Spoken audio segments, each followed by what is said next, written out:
안녕하세요, 구독자 여러분. 구독자 여러분을 만나게 되어 반갑습니다. 저 역시 이곳을 구독하고 자주 듣는 애청자이며 아이 하나를 키우고 사는 30대 평범한 회사원이에요. 제 이야기에 들어가기에 앞서 먼저 소개하고 싶은 여자가 한 명 있습니다. 이름은 박미진. 그녀는 나와 같은 해에 태어났지만 동화 왕자와 거지처럼 우리가 자라온 환경은 사뭇 달랐지요. 의사인 아버지 밑에서 외동딸로 태어난 그녀는 세상 좋은 것들은 당연하다는 듯 누리고 살았습니다. 부모의 아낌없는 교육 지원과 바람대로 그녀 역시 제 아버지처럼 의사가 되고만 거죠. 그리고 자신을 둘러싼 주변의 부러워하는 시선과 대우, 그것들은 모두 다 자신이 잘났기 때문이라고 여기고 착각해왔습니다. 나는 세상에 부러울 것이 없는 사람이지. 내가 원하는 건 뭐든지 손에 넣을 수 있고 나보다 잘난 여자는 없을 거라고. 그러니까 나한테 기어오르지 마. 너희 같은 하층민들은 넘볼 수 없는 난 공주님이니까. 이렇듯 저와 상반된 인생을 살아온 동서를 만나게 되며 겪어온 이야기가 제 사연의 줄을 이룰 것 같습니다. 21세기를 지나고 한국 경제가 선진국 반열에 오르면서 이제 굶어 죽는 사람은 없을 거라고들 합니다. 아니요, 아닙니다. 아직도 최저 생계비 지원을 받아야 한 끼 해결이 되는 그런 사람들이 있습니다. 철모르던 시절 나와 남동생은 치킨이 꼭 한번 먹고 싶었어요. 그래서 일주일 동안 한 끼씩 굶어서 치킨 살 돈을 모았고 매주 한 번씩 동네에 찾아오는 치킨 트럭을 기다렸습니다. 치킨 가게는 많았지만 모두 한 마리에 10,000원이 이상이었지만 트럭 뒤에서 줄줄이 매달린 채 돌아가는 통닭의 값은 6,000원에 불과했거든요. 우리 남매가 맛본 세상 첫 닭의 맛이 얼마나 고소하고 맛이 좋던지 지금도 치킨을 먹을 때마다 그때의 기억이 납니다. 내 친부는 매일 술만 마시며 자식에게 술이나 사오라고 시키는 세상 쓸모없는 작자였습니다. 엄마는 병으로 늘 아프셨고 병원에 갈 형편이 안 되어서 진통제 몇 알로 버텨야 하셨습니다. 얼마나 그 고통이 심하셨던지 꽉 깨문 엄마의 입술은 이빨 자국과 피딱지로 범벅이었습니다. 그렇게 없는 집 장녀가 공부 잘한다고 해서 그것은 축복이 아니에요. 그 집안에 살림 미천이고 뽑아먹을 구실일 뿐이죠. 너라도 성공해서 우리 집을 책임져야 한다는 아버지 말씀을 늘 들어야 했습니다. 가난한 집에서 자란 사람들은 아마 알 거예요. 살아남기 위해 타인의 눈칫밥에 익숙해지고 치사하고 더러워도 남의 도움을 거절하지 못하는 비굴함은 친구가 되거든요. 그런 자신이 싫어서 지옥 같은 가난에서 벗어나기 위해 죽기 살기로 공부했습니다. 그렇게 나는 의사가 되고 싶었습니다. 돈도 많이 벌지 남들의 존경도 받는 그 직업을 갖게 된다면 내 삶이 바뀔 거라고 믿었거든요. 그런데 결국 Y대 학부 자율전공학부로 입학했어요. 의대의 높은 등록금을 감당할 수 없었던 내 선택, 아니 포기의 결과였기에 축하받아야 할 대학 입학은 나에게 헛헛함만 남겨주었습니다. 나랑 1, 2점을 경쟁하던 친구들도 다 서울대나 의대를 갔는데 나만 이 자리에 머물러 있구나. 아무리 실력을 갖춰도 따라잡을 수 없는 현실의 벽, 계층의 사다리를 느꼈습니다. 나와 가족의 생계수단이 된 과외와 학교 수업에 치이면서 나에게 젊은 날 낭만이라는 미팅과 MT는 꿈도 못 꾸는 것이었어요. 그래도 나에게 잘 살 거라는 꿈은 있었어요. 언젠가 나에게 인생 역전의 기회가 올 거라고 말입니다. 자유전공학부에서 내가 찾은 길은 돈을 많이 버는 사업가나 대기업 취직 이런 것이 아니었습니다. 어려서부터 책이 친구였던 저는 책을 출판하고 편집하는 그런 길을 진로로 잡았어요. 돈이나 많이 벌어오는 직업을 택할 일이지 하며 나의 뺨을 후려치며 반대하던 아버지는 뜻밖의 사고로 제 결혼식도 하기 전에 세상을 뜨셨습니다. 아프셨던 엄마가 이미 몇 해 전에 돌아가셨기에 이 세상에 내 혈육은 남동생만 남았더군요. 하지만 부모님이 없다고 해서 크게 달라지는 것은 없었습니다. 해준 게 별로 없고 바라는 것만 많았던 부모 밑에서 자란 장점은 딱 하나 그것이겠네요. 그리 크지 않은 빈자리. 제삿날이나 가끔 엄마를 그리는 것 외에는 커다란 슬픔이 다가오지 않았으니까요. 출판업계에서 일하면서 지금의 남편도 만나게 되었습니다. 취재차 이런저런 분야의 사람들을 두루두루 접하게 되는데 그러다 보니 내 반쪽을 찾을 기회를 얻기도 하더군요. 남편은 인격적으로 좋은 사람이고 직장도 탄탄했는데 빨리 가정을 이루고 싶어 했어요. 나 역시 혼자 지내는 생활이 질리던 참이라 우리는 서둘러 결혼을 해치웠습니다. 결혼할 무렵 신경암을 앓고 계신 시아버지와 시어머니 그리고 남편의 남동생이 시댁 식구였습니다. 아마 남편은 아버지가 돌아가시기 전 결혼하는 모습을 보여주고 싶었나 봐요. 그리고 시아버지는 우리 결혼식 2달 뒤 세상을 뜨셨습니다. 아버지가 안 계신 저는 대학 지도교수님께 부탁을 드렸고 그 은사님이 식장에서 내 아버지 역할을 해주셨습니다. 나중에 그 사정을 알게 된 시어머니는 날 보며 한마디 하셨어요. 진짜로 너희 아버지가 교수면 좋았을 것을. 우리 쪽 사람들은 좋은 사돈 들어와서 좋겠다고 하던데 내가 뭐라고 해야 할지 난감하더구나. 내가 시모였다면 축복받는 결혼식에 친부의 빈자리로 쓸쓸할 며느리 심정을 먼저 생각했을 겁니다. 하지만 내 시어머니는 그에 못 미치는 사람이었던 거죠. 그래도 내 결혼 생활이 괜찮았던 건 남편이 나에게 안정감을 주고 누구보다 사랑해주는 사람이라는 겁니다. 그런데 내가 첫 아이를 낳은 해에 시댁에는 경사스러운 일이 하나 생겼습니다. 바로 도련님이 결혼하게 된 것이죠. 게다가 그 결혼 상대자의 직업이 의사라는 소식에 시댁은, 아니 정확히 말하면 시모는 심하게 들썩였습니다. 그리고 예비동서가 결혼 전 처음 인사하러 왔을 때 보니 우리는 Y대 대학 동문이었던 것입니다. 처음 보는 시댁 가족 앞에서 주눅들기는커녕 여유있고 자신만만한 태도로 일관했던 그녀를 보면서 저는 솔직한 심정으로 작아지는 기분이었습니다. 내 집안 때문에 예비 시부모가 결혼을 반대하지는 않을까 노심초사했던 나와는 달리 그녀는 시댁 사람들에 대해 그렇게 생각했겠죠. 감히 너희들이 나 같은 사람을 반대나 하겠어? 이렇게 좋은 집안에 조건 좋은 며느리 환영하지 않고는 못 베기겠지. 의사 집안에서 태어나 자신의 연봉이 2억이 넘는다는 자랑을 늘어놓던 그녀에 대한 뒷얘기를 나중에 친구를 통해 듣게 되었습니다. 미진, 박미진? 걔 의대에서 꼴통으로 유명했잖아. 저렇게 머리 나쁜 애가 어떻게 우리 학교 왔냐고 잔디 깔고 들어온 거 아니냐면서. 학부 때 F합전도 많고 몇 번 유급할 뻔도 했을걸? 듣자 하니까 제 아버지 힘으로 유급은 막은 모양이더라고. 의사고시도 몇 번이나 떨어지고 붙었는지 몰라. 세브란스에서 레지던트 때도 몇 번 큰 사고치고 쫓겨나다시피 했대. 대학 동문 친구 얘기를 들으니 예비 동서에 대한 신뢰는 떨어졌지만 가족 간에 지내는 데 별 문제야 있겠냐 싶어 넘겼습니다. 그런데 더 기함할 일은 그 뒤에 다른 얘기들이 더 귀에 들어왔어요. 동선의 친정아빠가 하는 병원이 의료사고와 그로 인한 피해자들의 소송, 거기에 알코올 중독에 음주운전까지 듣는 얘기마다 안 좋은 것들 뿐이었습니다. 심지어 다른 초짜 의사에게 대리수술을 맡겨왔고 이로 인해서 의사면허 정지라는 행정처분까지 먹었다네요. 그래서 결국 동선의 친정병원은 문까지 닫았다는데 정말 충격이었습니다. 세상에서 가장 사명감 갖고 일해야 할 직업 중 하나가 의사 아닌가요? 그렇지만 이에 대해 동서가 하는 말이 더 가관이었습니다. 짜증나서. 환자들이 괜히 우리 아빠 병원 비난하고 소송하고 난리야. 하필 아빠는 지금 망해가지고 나한테 피해를 주고 난리야. 내 병원 개업 도와주겠다고 해놓고 지금 그럴 돈도 없다고 하잖아. 한씨도 남 밑에서 페이닥터를 못 있겠는데 난 어쩌냐고. 빨리 개업해야 한단 말이야. 어머님 모은 돈 없으세요? 한 10억? 아니면 5억이라도. 나 같으면 그런 범죄를 저지른 친정아빠가 부끄럽기도 하거니와 의료사고를 입은 피해자들을 비난할 수는 없을 것 같아요. 동서도 참 의사라는 사람이 피해를 본 환자들에 대해 미안해야 하는 거 아니야? 그리고 자식으로서 친정아버지부터 걱정해야지. 지금 동서 병원 차리는 게 먼저니? 개원이와 사정이 나아질 때 좀 천천히 하면 될 것 같은데. 형님이 뭘 한다고 그래요? 의사가 하는 일이 뭐 다 편하고 쉬운 줄 아나 봐. 이상하고 억지 부리는 환자들 진짜 많아요. 의사한테 돈 뜯어낼 작정으로. 의사란 것도 결국 환자들 눈치나 봐야 하는 서비스직의 영업이더라고. 원장은 맨날 나보고 환자들한테 친절하게 해라, 최대한 부작용 없도록 약 처방해라 등등 얼마나 시험의 짓을 하는지. 하루도 버티기 힘들다고. 물론 책임이야 크겠지. 대신 일반인들은 엄두도 못 낼 만큼 높은 연봉에 존경도 받잖아. 권리에는 그만한 책임이 따르는 법이지. 됐어요. 누가 지금 형님더러 구닥다리 조언 듣고 싶댔나요? 내 병원 차릴 돈 보태줄 거냐고. 그것도 아니면 내 앞에서 훈장질 좀 그만해요. 나 보라는 듯이 귀를 막고 쪼로로 시어머니 바로 옆으로 자리를 옮겨서는 둘이 쏙닥쏙닥 하는 겁니다. 아니 내 흉이나 볼 거면 작은 소리로 하던가 나 들리게끔 큰 소리로 그러는 법이 어딨냐고요. 어머님보다 훨씬 더 어린데 왜 형님이 더 구닥다리 소리나 해야 되는지 모르겠어요. 어머님은 제 심정 이해하시죠?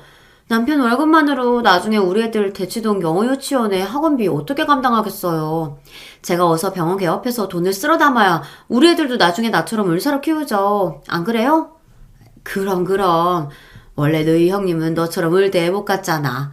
그 열등감 때문에 그래. 우월한 네가 이해해라. 그나저나 개원하는데 돈이 얼마나 드는데 그러냐? 뭐 가진 거랑 대출받는다고 해도 5억은 더 들 것 같아요. 나 같은 사람이 돈 때문에 고민해보기는 또 평생 처음이에요. 오죽하면 이렇게 탈모까지 와서 두피가 숭덩숭덩해졌더라고요. 좀 보세요. 아이고야, 우리 불쌍한 며느리. 스트레스가 얼마나 심했으면. 얘, 첫째 너네 부부는 가진 돈 좀 없냐? 동생네가 이렇게 힘들어하는데 형님네가 돼서 뭐 도움이라도 줘야지. 막말로 동서나 저나 남편 모두 같은 대학 출신입니다. 그런데 시모는 말끝마다 의대 나온 동서랑 제 비교질이에요. 자기 아들은 점수 높은 과라 의대랑 별 차이 없는데 저는 아니라고 하면서요. 진짜 어이가 없어서 참나. 하도 웃겨서 한 번은 제가 물어봤어요. 동서 하는 말마다 내가 나온 과를 무시하는데 수능 점수 몇 점이었어? 저요? 376점이요. 그래? 나는 385점이었다고. 수능 점수도 나보다 떨어지면서 어디서 공부 누나면서 내 앞에서 잘난 척하는 게 맞는 거니? 그럴 리가 없잖아요.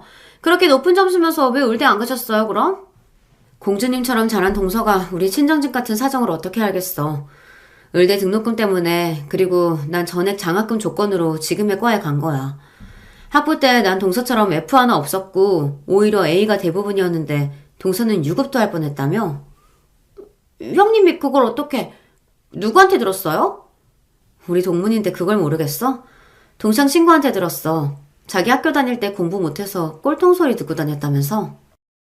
매번 동서의 잘난 척에 당하기만 하다가 처음으로 내가 카운터 펀치를 먹인 셈이죠. 자기 약점을 찔렸는지 동서의 얼굴은 울그락 푸르락 했습니다. 그런데 금세 비웃음을 머금은 얼굴로 나에게 반박하더군요. 형님, 그거 모르세요? 공부 잘한 것만으로는요, 요즘 같은 시대에 성공 못해요. 자기가 태어난 집안, 그게 얼마나 중요한 성공 요소인데요. 수능 점수가 아무리 나보다 높았다 한들 누가 그런 자질구레한 사정 알아주나요? 어쨌건 난 의사가 됐고 형님은 그저 평범한 직장인인데 안 그래요? 그녀는 남의 상처에 염장질하는 듯 타고난 실력자였습니다. 동서의 말은 내 자존심을 제대로 건드는 팩트 그 자체였으니 전 아무 말도 못했어요. 시모까지 동서의 말에 장단을 맞추면서 나를 더 비참하게 만들었습니다. 그래서 내가 둘째 널 예뻐하잖니. 가만 보면 공부만 하고 융통성 없는 애들이 저렇게 비현실적인 생각에 사로잡혀 산다니까. 둘째야, 네가 이해해라. 원래 저런 애들일수록 더 도끼로 똘똘 뭉쳐서 공부 하나는 잘할 수도 있지. 그런데 세상이 어디 그걸로 되니? 든든한 백도 있고 돈도 있고 그게 네 부모면 금상첨화인 거지. 뭐가 그리 웃기고 좋다고 둘은 내 앞에서 박장대소를 했습니다. 심지어 동서는 어린애처럼 나한테 혀를 내보이며 매론까지 했어요. 동서와 시모 그 둘이 붙으면 매번 나는 패배자가 되어버렸습니다. 그럴수록 저는 투지를 불태웠습니다. 오냐, 마음껏들 비웃어라. 쟤 아무리 을사고 해도 결국은 내가 더 잘 먹고 잘 살 테니까 어디 두고 봐. 저는 재테크를 위해 20대 청춘을 바쳤다 해도 과언이 아닙니다. 10원 한 장의 소중함도 느끼며 자라온 나에게 절약정신은 이미 몸에 배어 있었습니다. 대학교에서 치러진 가상주식 투자 경연대회에서도 입상할 정도로 경제 지식이나 투자법도 익혀왔고요. 여러분, 세상의 부를 이루는 것은 비단 자산뿐이 아닙니다. 절약과 좋은 투자법 그 두 가지만으로도 충분히 부유해질 수 있다는 것을 저는 증명해 보일 수 있거든요. 거기에 출판업계에 있으면서 사회에서 성공하고 명성을 쌓은 사람들과 접하면서 배운 점이 참 많았어요. 성공한 주식 투자자나 부동산 업계의 큰손, 또 자수성가한 사업가 등 그런 사람들과 교류하며 얻게 된 정보와 교훈, 또 몇 분은 개인적으로 연락할 만큼 제 인맥은 탄탄해졌죠. 대학교 때부터 많은 과외를 했지만 집안 생활비로 내어드리느라 얼마 모으지 못했어요. 하지만 부모님 떠나시고 동생도 자립해서 돈을 벌더니 어느덧 제 월급으로 종잣돈 1,000만 원을 모을 수 있었죠. 그 돈으로 본격적인 재테크를 시작하게 된 겁니다. 여러분이 흔히 아시는 국내 주식, 해외 주식, 펀드 등의 파생 상품 등을 통해 종잣돈이 1억이 되는데 3년이라는 시간이 걸렸습니다. 그리고 다음 5억으로 만드는 시간은 그보다 적은 2년밖에 안 걸렸습니다. 왜냐하면 당시 부동산 호황기를 맞아서 내가 갭 투자했던 빌라가 3배 넘게 뛰었거든요. 운이 좋았지만 10년간 재테크에 시간과 경험을 투자했기 때문에 이룬 결과라고 볼 수 있습니다. 이렇게 모은 내 소중한 5억에 대해 그 누구에게도 발설하지 않았어요. 다만 내가 인생에서 유일하게 믿을 수 있는 남편에게만은 이 기쁜 소식을 알려주었죠. 여보, 나 드디어 5억 모았어. 우리 전세금 빼고 대출 좀 받으면 내가 바라는 그 서초동 아파트 있지. 거기 살 수 있다고. 남편 역시 몹시 기뻐하며 제 어깨를 토닥여 주었습니다. 정말 장하다. 다현이 키우며 직장 다니는 것만도 벅찼을 텐데 언제 투자해서 이렇게나 모은 거야? 자기가 너무 자랑스럽고 고맙다. 그리고 다음날 서초동 그 아파트 앞에 가서 위용당당한 집들을 보며 생각했습니다. 이제 내 집으로 만들 수 있게 됐구나. 여기까지 오는데 10년 가까이 걸렸지만 말이야. 제가 그 아파트를 처음 보게 된 것은 대학교 다니던 어느 날 새로 맡은 과외 학생의 집을 찾아갔을 때였습니다. 서울의 요지에 자리 잡은 좋은 교통, 또 우수한 학군과 거기에 신축 아파트의 편리한 구조까지 그 집을 드나들면서 점점 그 아파트는 제 마음에 들어오게 된 것이죠. 나 진짜 성공했구나 싶은 벅찬 기분을 느끼며 전화로 미리 연락했던 부동산에 들어갔습니다. 사장님, 지난번 연락드렸던 사람인데요. 그 매물 오늘 볼 수 있죠? 물론이죠. 거기 사는 집주인과 이미 시간 약속 잡았습니다. 자, 그럼 가실까요? 저는 그 아파트 중 좋은 가격이 나온 집 한 곳을 실제로 둘러본 뒤 계약하겠다고 말했습니다. 집 명의자가 현재 해외에 있다는 사정상 계약서는 한 달 뒤에 쓸 테니 그 전에 가계약금을 걸라고 부동산에서 얘기했어요. 그 자리에서 바로 1,000만 원의 가계약금을 보내놓고 이 소식을 남편에게 전했습니다. 그래? 그 집을 살 수 있다고? 얼마에? 내가 좀 많이 깎아달라고 요리조리 설득했더니 9억 8천에 팔기로 얘기됐어. 2천만 원이나 깎았다고. 근데 당신 지금 어디야? 오, 2천만 원이나 깎았다니 진짜 잘했다.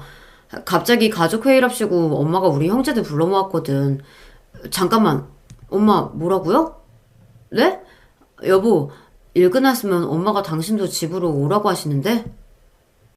남편과 통화를 마치면서 왠지 몸에 난 털이 삐죽하게 서는 기분이 들었습니다. 내 집 계약한 이 좋은 날 시어머니 얼굴 보기 싫은데 꼭 시댁으로 가야 하나.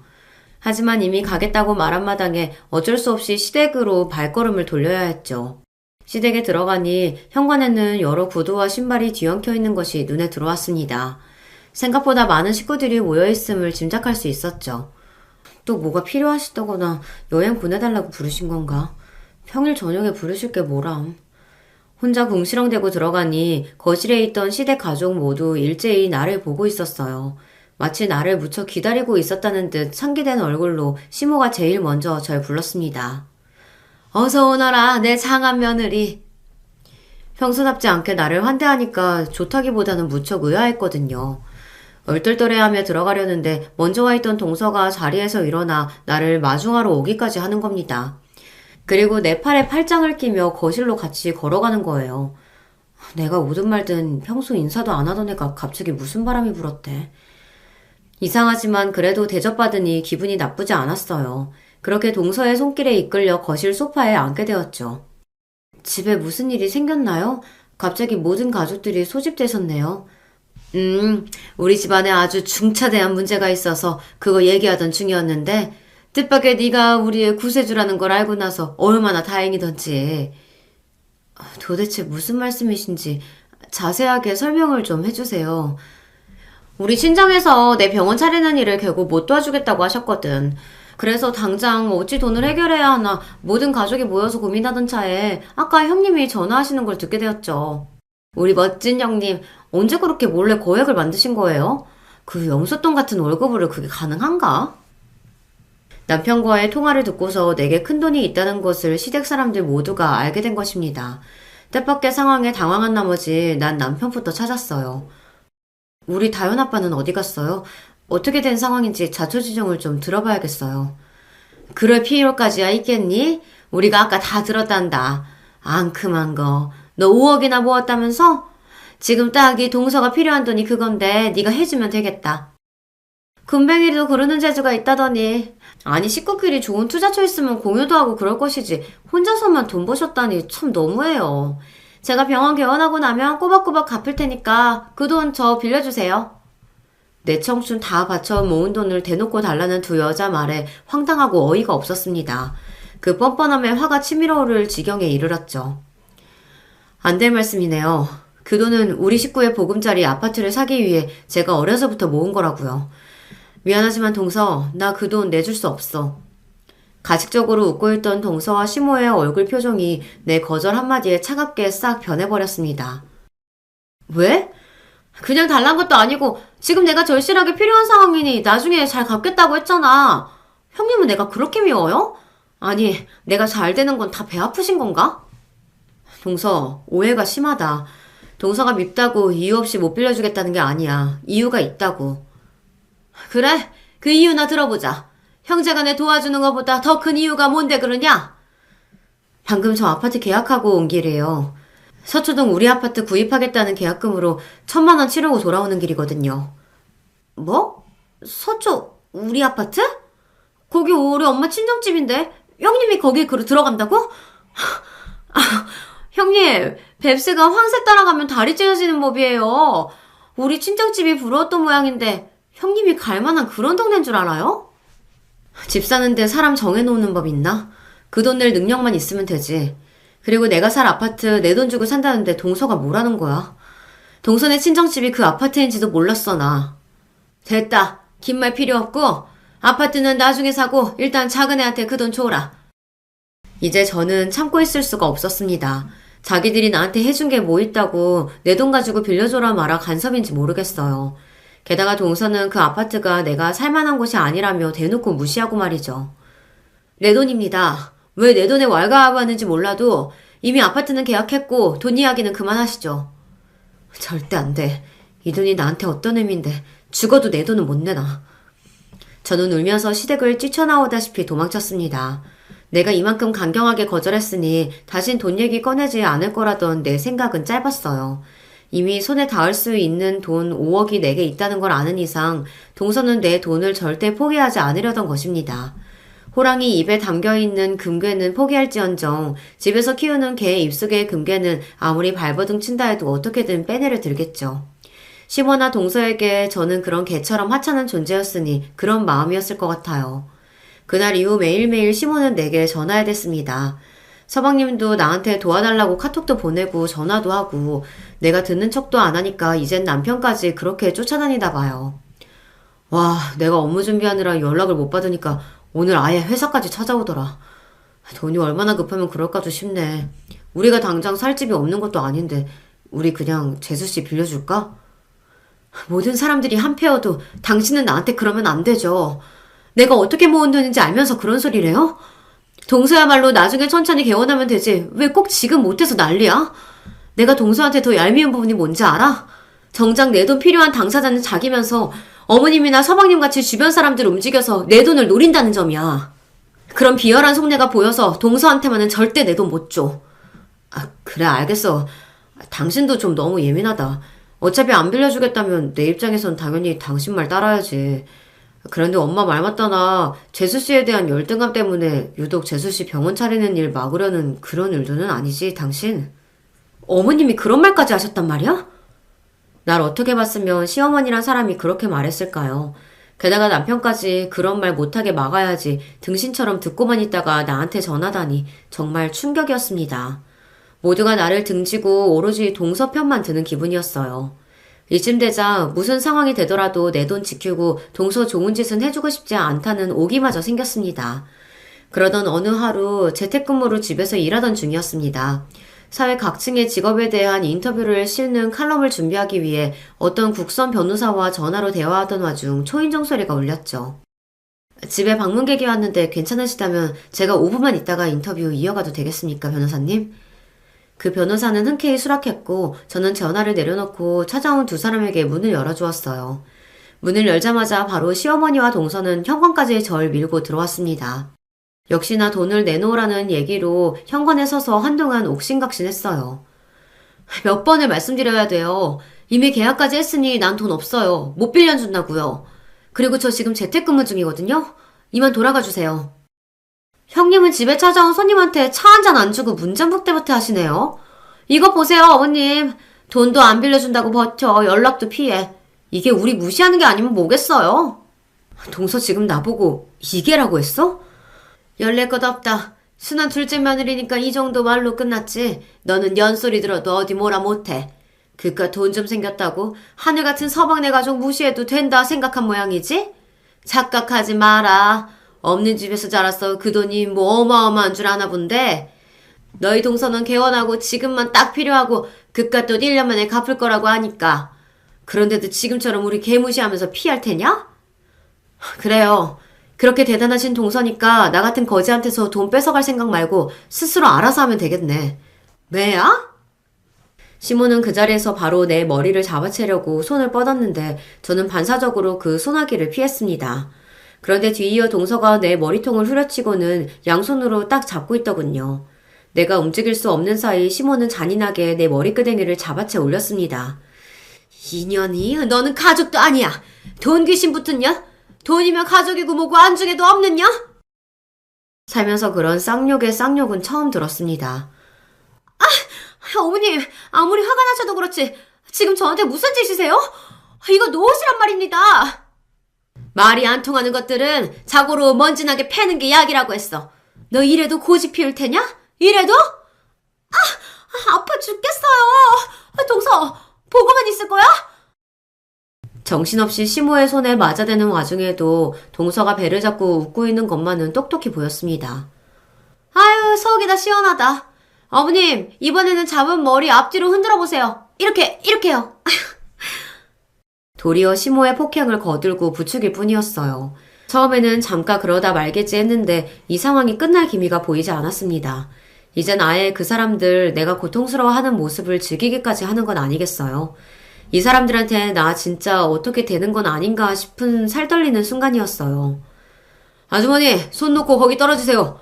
나이 잡술 만큼 잡수신 분들이 지금 무슨 폭행을 하십니까? 그 순간 하늘이 날 도왔는지 경찰관 2명이 찾아와서 시모의 손을 내게서 떼어놨습니다. 경찰? 언제 경찰까지 불렀대? 참 독하다 독해. 이보셔. 얘는 내 며느리고 못돼 먹은 자식 교육하는 중이요. 폭행이라니. 우리 가족끼리 긴히 할 말이 있으니까 다들 그만 가요. 저는 경찰관들을 붙잡고 늘어지며 사정했어요. 아니에요. 여긴 제 집인데 이 사람들이 무단으로 침입해서 내 머리 때리고 휘두르고 있어요. 제발 저들 끌고 가주세요. 처음엔 가족끼리 벌인 일이라고 하니 경찰관 둘은 어정쩡하게 있으면서 잠시 몇 마디 주고받았습니다. 그리고 근엄한 어조로 시모와 동서에게 말했습니다. 아무리 가족이어도 주거침입죄와 폭행죄는 성립되는 거 아시죠? 대화로 좋게 풀어가시지 참. 일단 두 분은 저희랑 같이 여기 떠나시는 게 좋겠습니다. 경찰의 강압을 못 이긴 시모와 동서는 우리 집을 억지로 떠났습니다. 하지만 몇 걸음 걸어가던 동서가 뒤를 돌아서 날 향해 말했어요. 형님, 오늘은 이렇게 가지만 이게 끝이 아니에요. 내 뜻대로 해줄 때까지 계속 반복할 거랍니다. 그 말에 온몸에 진이 빠져서 그만 쓰러지듯 앉아버렸습니다. 토네이도가 휩쓸고 간 것처럼 내 마음과 몸은 엉망이 되고 말았어요. 하지만 부르르 떨면서도 핸드폰을 찾았어요. 남편에게 이 사실을 알리기 위해서요. 그런데 핸드폰 화면에는 아직 통화 중으로 떠 있는 겁니다. 그리고 수화기 너머로 다급히 외치는 변호사의 목소리가 들렸어요. 에디터님, 거기 계세요? 방금 어떤 자들이 와서 피해를 입으신 것 같은데 괜찮으십니까? 변호사님, 아까 하던 통화가 이어져 있었군요. 안심하세요. 제가 지금 경황이 없어서 설명드리기 어렵지만 일단 그 사람들 갔어요. 얘기하던 소리가 들려서 대충 저도 상황은 이해합니다. 갑자기 일이 커질까 봐서 제가 경찰에 신고했어요. 회사 측에 물어서 에디터님 댁 주소를 알아냈고요. 실례드렸다면... 실례라뇨. 변호사님께서 절 구해주신 거예요. 저 진짜 잘못되는 줄 알고 너무 무서웠습니다. 그래도 가족인데 어떻게 이렇게까지 할 수 있을까요? 변호사 덕에 살았다고 생각하니 안도와 억울함이 몰려와 울음이 터져버리고 말았습니다. 그분은 일단 진정하고 이 일을 공론화하라고, 그리고 나중에 법적 대응이 필요하면 얼마든지 힘이 되어주겠다 하며 전화를 끊었어요. 남편의 전화번호를 누르며 나는 그 사람들에게 배 이상의 아픔을 돌려주겠다고 다짐했습니다. 내 전화를 받은 남편은 만사 제쳐두고 당장 집으로 와서 내 몸부터 살폈습니다. 난 괜찮아. 머리털 뜯긴 거랑 밀쳐진 정도니까 몸은 걱정할 필요 없어. 다만 내 마음은 엄청난 중상을 입었지. 우리 엄마가 다정한 사람 아니라는 건 나도 알아. 당신에게 숨겼지만 일순놀이로 엄마가 동네 사람들한테 욕하고 물건 깨지는 모습 나 어릴 때 몇 번 보긴 했거든. 그렇다고 해도 가족에게 그런 짓 하는 분은 절대 아니었는데 믿을 수가 없다. 오늘 일어난 일들을 남편에게 하나하나 얘기하자 그는 정말이지 믿지 못했습니다. 당한 나조차도 현실감이 안 되는데 그러니 당신은 오죽하겠어. 전부터 느꼈는데 아마 어머님 그리고 동서는 날 가족으로도 생각하지 않았던 것 같아. 돈도 있어야 하고 자기들에게 이혼 가치도 있어야 가족이라 여기나 보지 뭐. 여보, 난 이대로는 못 살아. 차라리 나랑 이혼해줘. 이혼이라니? 그런 말도 안 되는 생각은 하지 마. 날 낳아준 엄마라지만 이번 일 당신에게 진심으로 사과하기 전까지 나도 가만히 못 있어. 특히 그 모든 일을 주도한 재수씨, 그 여자는 더욱. 남편도 다행히 나와 같은 마음으로 동서와 시모에게 칼을 갈았습니다. 우리는 많은 이야기를 나누었고 이제부터 맥주처럼 뻥 뚫리는 내 반격이 시작될 것입니다. 이튿날 일찍부터 난 동서에게 전화를 걸었습니다. 동서, 내가 생각 많이 해봤는데 그동안 형님으로서 속 좁게 굴었던 것 같아. 내가 돈 빌려줄 테니까 창청동 상가에 병원 낼 거라며 거기 임대 계약하라고. 진짜 그럴 것이죠, 형님. 혹시나 어제 일에 대한 사과를 할 줄 기대했지만 그 일말의 기대를 소용없게 만드는 동서였습니다. 동서와 통화를 끝내고 나서 날 도와주었던 변호사의 사무실에 찾아갔습니다. 변호사님, 어제 위급한 상황에 있던 절 도와주셔서 감사드린다는 말씀 뵙고 하고 싶어서요. 물론 어제 하던 인터뷰도 마무리 지을 겸 해서 찾아왔습니다. 아이고, 여기까지 오시다니 안 그러셔도 되는데요.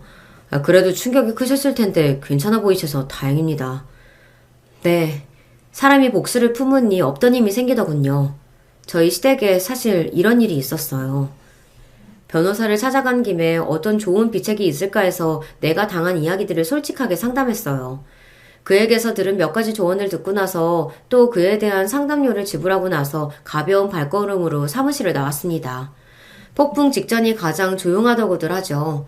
내가 돈을 해주겠다 한 날 이후로 시댁 식구는 더 이상 나를 찾거나 협박하지 않는 평온한 날이 흘렀습니다.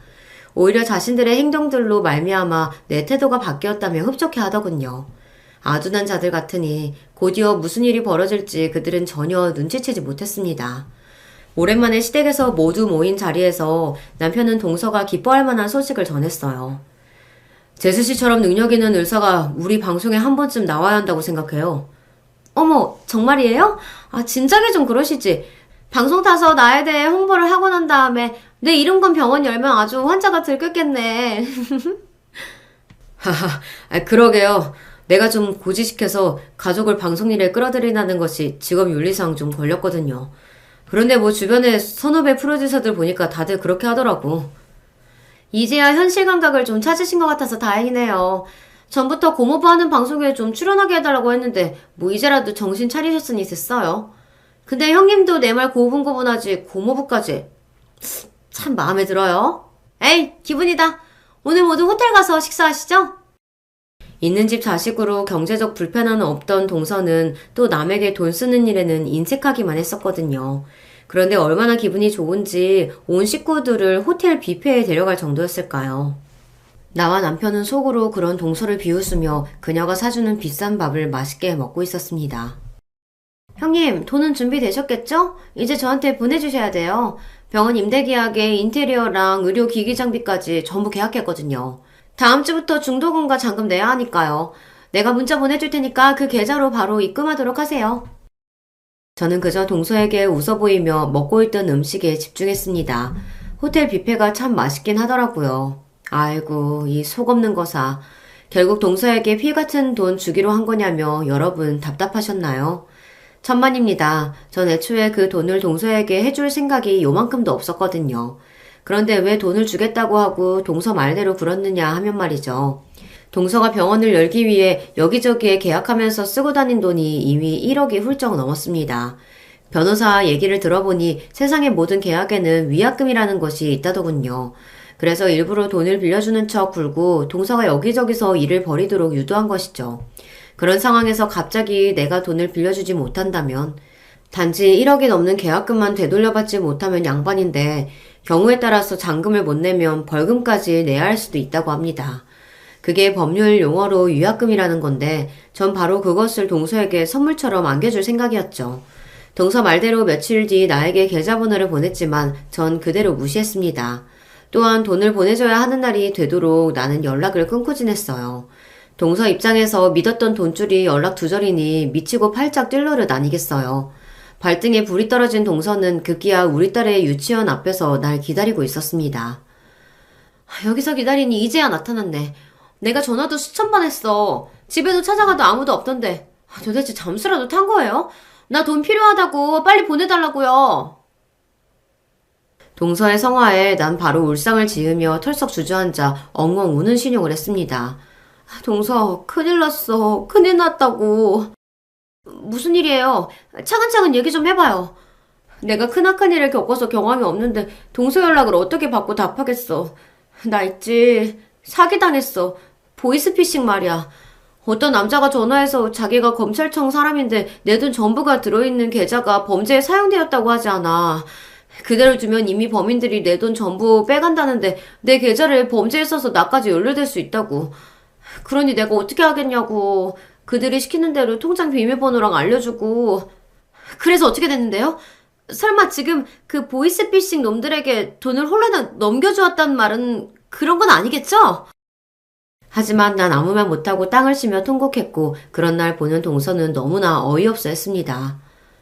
사람이 모자라도 어떻게 그렇게 모자랄 수가 있어? 다 큰 어른이 그딴 사기에 넘어가다니. 그래서 날 빌려주기로 한 돈은 어떻게 할 건데? 내 돈은? 돈을 해줄 방도가 없다는 내 말에 동서는 급기야 내 멱살까지 잡았습니다.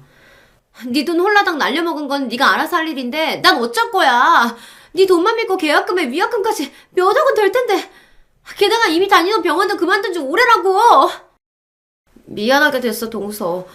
하지만 여기 우리 다현이 유치원 앞인데 여기서 이렇게 내 멱살까지 잡고 노르시면 어떡해. 살려주세요. 살려주세요. 이 여자가 나를 막 때려요. 이렇게 고함까지 치며 전 주변 사람들에게 도움을 청했습니다. 내 요청을 듣고 찾아온 사람들은 억지로 동서를 내게서 떼어놓고 경찰서로 인계했습니다. 경찰서에 도착해서 사건 경위를 진술할 때 오늘뿐만 아니라 지난번 내 집으로 침입해 날 폭행한 상습범이라고 동서에 대해 말했습니다. 듣고 있던 동서는 당연히 내 말을 극구 부인했죠. 아니에요. 그건 시어머니가 혼자서 한 짓이고 난 아니라고요. 내가 하물며 의사인데 지성인답게 대화로 했을 뿐이라고요. 지성인이라 지칭하시기엔 오늘 벌이신 일들은 도대체 뭡니까? 심지어 아기들 다니는 유치원 앞에서 이분을 폭행하고 있었다는데요. 경찰의 날카로운 대답에 동서는 말문을 닫고 말았습니다. 저는 분명 사실을 말씀드렸고요. 이 일에 대해서 증언해 주실 변호사도 가십니다. 당시 벌어진 상황을 전화로 모두 들으셨고 녹음까지 한 분이거든요. 그래서 그 변호사 신고로 경찰에서 우리 집에 출동한 적이 있으니까 한번 찾아보세요. 내 말을 들은 경찰은 컴퓨터를 조회하더니 드디어 내 증언에 확신을 가지는 듯한 표정을 지었습니다. 동서는 기가 죽어 고개를 푹 숙였죠. 이제 게임은 끝났습니다. 그 누구도 동서가 아닌 내 편을 들어주는 상황이 되었으니까요. 경찰은 동서에 대한 2건의 폭행에 대한 신고를 접수했고 향후 조사할 예정이라고 합니다. 더구나 앞으로 수습해야 할 돈 사고까지 생각하면 그야말로 동서는 나락으로 떨어진 것입니다. 한때 내 동서였던 그 아나무인인 여자는 금전적 손해를 입을 테고 거기에 폭행범까지 대고 말았습니다. 폭행으로 인해 물론 벌금과 보석금으로 감옥에 살지는 않았지만 사회적 신분으로는 치명상을 얻고 말았죠. 이렇듯 모든 수단과 방법을 동원해서 결국 저는 나를 짓밟았던 인간에 대한 복수를 마무리 지었습니다. 그런데 시모에 대한 복수는 왜 안 했느냐고 궁금해하시는 분도 있겠네요. 남편과 많은 논의를 했지만 사실 남편을 낳고 길러준 어머니인데 동서에게처럼 복수를 대놓고 한다는 것이 자식으로서 차마 어려웠습니다. 더구나 동서가 들어오기 전에 시모와 저의 관계가 지금처럼 파국을 맞이했던 것은 아니었거든요. 게다가 여러분 한번 생각해보세요. 부모에게 가장 큰 불행은 바로 자식들의 불행 아닐까요?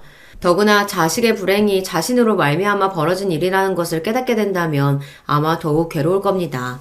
남은 그 두 아들끼리 서로를 적으로 여기고 형제관계를 끊어버리는 걸 직접 보는 그 어미의 심정은 또 어떻겠어요. 둘째가 찾아와서 아주 한탄하고 죽는 소리를 하더구나. 어떻게 형과 형수가 자기한테 그럴 수 있냐고. 천하의 원수도 그렇게는 못할 거라고 말이야. 지 마누라랑 그렇게 싸우다가 둘이 이혼하겠단다. 며느리가 이런 집구석하고는 상정도 못하겠다고 해서. 너는 이 난리를 도대체 어떻게 책임질 거냐? 이래서 없는 집에서 독하게 자란 년을 집에 들이면 안 되는 건데. 에휴. 정말 저만 없었으면 이 모든 분란이 없었을 거라고 생각하시나요, 어머님? 떠올려보세요. 동서가 들어오기 전에는 남편과 서방님의 사이는 돈독했죠. 어머님이 부르실 때마다 우린 모여서 늘 화목하고 좋았잖아요. 그런데 언제부턴가 말다툼도 일고 서로 흉보고 뒤로 계략이나 짜는 그런 집이 되었을까요? 어머님은 원래부터 맏며느리 머리채를 잡고 때리는 그런 분이셨나요? 아니 그거야. 감정이 폭발해서 나도 모르게 실수한 거고. 전 그 모든 일이 동서 한 사람으로 비롯되었다고 생각해요. 어머니 말씀대로 제가 독정인진 모르죠. 동서를 밑바닥까지 끌어내리고 말았으니까요. 그런데 그거 아세요? 저 아직 어머님한테는 아무런 안갚음도 안 했어요. 무서운 년. 그래서 이 시애미한테도 복수하겠다고 협박하는 거냐? 우리 착한 동준이가 네가 이렇게 무섭고 소름 끼치는 년인 걸 알면 아마 둘째보다 더 빨리 이혼하자고 할 거다. 너 같은 년을 내 아들이랑 같이 살게 할 성 싶으냐? 그런가요? 어머님, 최근에 우리 그이랑 통화한 적 있으세요? 당연히 집에도 온 지 한참일 거고요. 요새 들어 아들과 연락이 안 된다고 느껴지지 않으셨나요? 그러고 보니 내가 둘째 일로 상의하려고 몇 번이고 연락해봤지만 안 닿더라. 설마 동준이한테 무슨 일이라도 생긴 거야? 아니요. 그이는 멀쩡히 회사 잘 다니고 있어요. 그 서초동 아파트로 이사한 날이 코앞이라 그 준비를 더 바쁘긴 하지만 그래서 어머님 연락을 안 받은 건 아닙니다. 동서에 대한 모든 일들은요. 사실 저 혼자 벌인 게 아니에요. 남편과 둘이 합심해서 벌인 거라고요. 대현 아빠는 어머님을 다시 볼 자신이 없다고 하네요. 이제 어머님은 자기 아들들 얼굴 보기 참 힘드시겠네요. 그럴 리가 없어. 내 큰아들이 얼마나 엄마를 사랑하는데 내 말이라면 다 따랐던 착한 애란 말이다. 이 앙큼한 년, 너 내 아들한테 무슨 술수를 벌였기에? 어머님과 동서가 날 모시게 대했던 그날 모든 걸 알게 된 남편이 괴로워했어요. 자신이 믿어온 어머님의 모습이 어쩌다 이렇게 된 거냐고. 동서 한 사람 때문에 그런 거 아니냐면서 말이죠. 그런데요, 어머님. 아무리 동서가 부추기고 분란을 조장한다고 한들 어머님이 똑바른 분이라면 일이 이렇게까지 왔을까요? 당신 때문에 두 아들들이 원수지간이 됐고 또 맏아들과 며느리의 손자까지 앞으로 볼 수는 없으실 겁니다. 늘 앞에서 당당하고 절대의 기에 눌리는 법이 없던 시어머니는 처음으로 내 앞에서 고개를 수그리셨습니다. 그리고는 어깨를 들썩이며 눈물을 짜내셨죠. 가엾고 불쌍하다는 마음이 들려는 찰나 그분의 마지막 외침이 내 심장에 꽂히며 우리는 돌이킬 수 없구나 체념했죠. 그렇게 시댁과 작별하게 되었습니다. 아니야. 내 아들이 지금 너 때문에 뭐가 씌어서 그렇지. 결국엔 이 어미 믿고 내 품으로 돌아오게 될 거다. 그러니까 자신만만해 하지 마라. 결국 이혼당하고 버려지는 건 바로 너야. 아까 처음에 여러분께 말씀드렸죠. 가난한 집에 태어난 여자애가 세상에서 할 수 있는 일은 그리 많지 않다고요. 그래도 열심히 극복하고 살아온 결과 내 가정 하나는 지킬 수 있었습니다. 또 제가 꿈에 그리던 성공의 상징과 같은 그 집에 입성하게 되었어요. 내 아이만큼은 좋은 집에서 남부럽지 않게 키울 수 있어요. 물론 아직 빚이 꽤 많이 남아서 우리 부부 더 열심히 벌어서 갚아야 하지만요. 전 그 어느 때보다 행복한 나날을 보내고 있습니다. 만약 그때 멍청하게 동서에게 돈을 빌려주었더라면 전 지금 이 집에 있을 수 없겠죠. 누군가의 압력과 협박에 못 이겨서 혹은 난 가난하니까 어쩔 수 없다는 마음으로 포기하지 않으셨나요? 신길동 환자집에서 밥도 잘 못 얻어먹고 생리세 살 돈도 없던 소녀는 이만큼 성공했습니다. 저처럼 어려운 환경에 있는 학생들 절대 포기하지 마세요. 있는 집에서 자란 사람에게 짓밟히지 않고 오히려 그 사람을 응징해 주었잖아요. 그러니까 절 보시고 우리 각자는 힘이 있는 존재라는 점을 잊지 마셨으면 합니다. 세상에 영원한 힘도 약자도 없는 법이니까요. 제가 이 글을 쓰며 여러분께 드리고 싶은 이야기는 이제 모두 드린 것 같습니다. 명색이 글과 관련된 일을 하는 사람인데 제 사연이 재미없게 들리시진 않을까 조바심이 나네요. 앞으로도 전 난관이 있을 때마다 여기 유튜브를 보며 용기를 얻고 있는 힘껏 살아갈 테니 여러분의 인생도 함께 찬란하기를 기원합니다. 이만 전 작별의 인사를 드릴게요. 안녕히 계세요. 여러분 안녕하세요. 저는 서울 사는 여자입니다. 개인적으로 힘든 일이 있어서 한동안 밖에 아예 나가질 않았습니다. 그런데 집에만 있으면 더 우울하더라고요. 오늘은 바로 제가 매일 산책하게 된 그 사건에 대해 제보하려고 합니다. 제가 인생을 살며 겪었던 그리고 주변에서 들었던 내용 중에 제일 놀라운 사연이에요. 여러분도 아마 듣다 보면 이런 일이 있을 수도 있다니 매우 놀라우실 것 같습니다. 그럼 바로 시작할게요. 오늘 제가 제보할 사연은 바로 시댁에 관한 사연입니다. 대한민국 며느리라면 고부 갈등에서 완전히 관련이 있는 분은 아마 손에 꼽을 거예요. 그렇지 않나요, 며느리분들? 저 역시 시어머니와 관련해서는 할 말이 아주 많습니다. 그 전에 제가 남편을 어떻게 만나게 됐는지 설명할게요. 저는 어린 시절, 지금도 친정 부모님이 매우 여유롭고 부유한 편이에요. 덕분에 어렸을 때부터 가지고 싶은 것은 모두 가졌고 먹고 싶은 것도 언제든지 자유롭게 먹으면서 컸습니다. 하고 싶은 것을 다 하고 살았다고 보면 됩니다. 어느 정도로 부유했냐면 학교에 가면 선생님들이 먼저 우리 집안 사정에 대해 언급하셨어요. 그리고 친구 부모님을 어쩌다 만나면 다들 저를 알아보셨고 친구들도 우리 집에 가고 싶어 했습니다. 제가 봐도 평범한 제 친구들과는 달리 우리 집의 크기는 몇 배나 컸어요. 다른 친구들은 집에서 엄마가 집안일을 한다고 했는데 우리 집은 집에서 일하는 이모님만 3명이었습니다. 아버지는 사업을 크게 하셨고 어머니는 일을 따로 하지는 않았지만 그렇다고 집에서 집안일을 하지도 않으셨어요. 여유로운 환경 덕분에 가족끼리 사이도 매우 좋았습니다.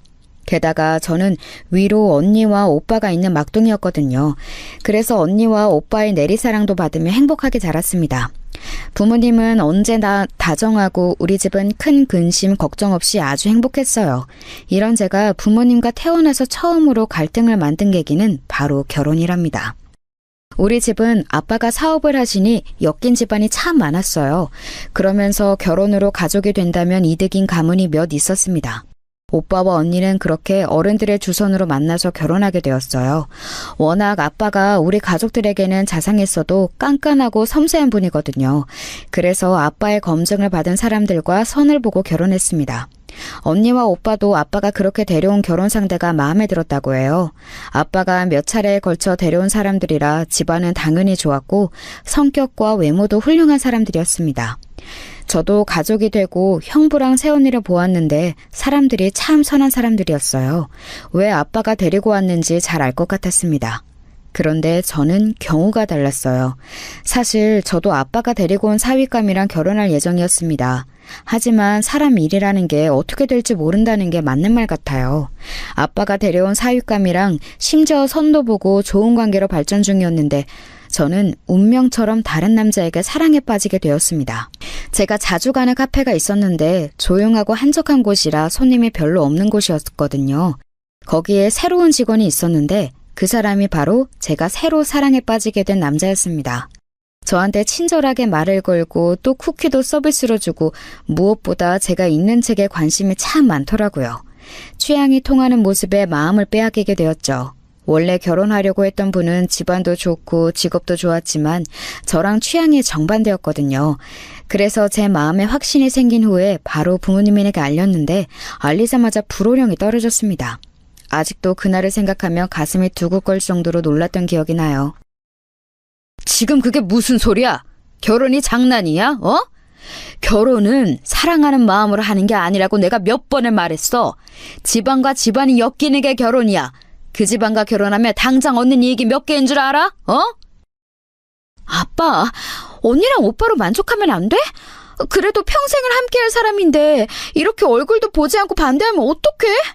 아빠가 늘 그랬잖아. 사람 됨됨이가 무엇보다 중요하다며.